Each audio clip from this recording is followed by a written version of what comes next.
ป้าเสิร์ฟไหมมาดิตะก้อนอ่ะใส่แล้วเสิร์ฟดีดิ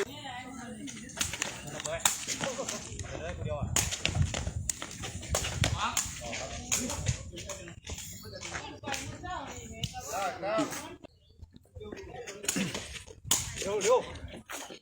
ต้องไป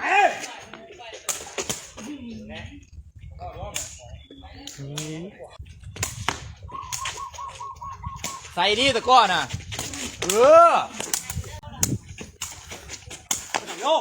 เร็วไปใส่เร็วอยู่ใส่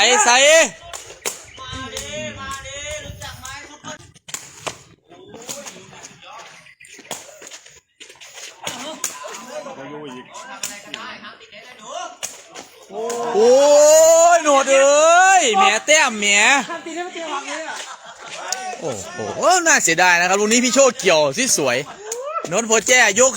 2เตะโน่นนะครับโน่นครับทางกลับบ้านนะครับลูกนี้ไปโดนไปมันเอาไว้ไหลได้ใช่ใส่เฮ้ยตัวเล่นกับไปตั้งนานแล้วเกมสูดขาเนี่ยนะดูจะประมาทมันใช่เกี่ยวที่สวย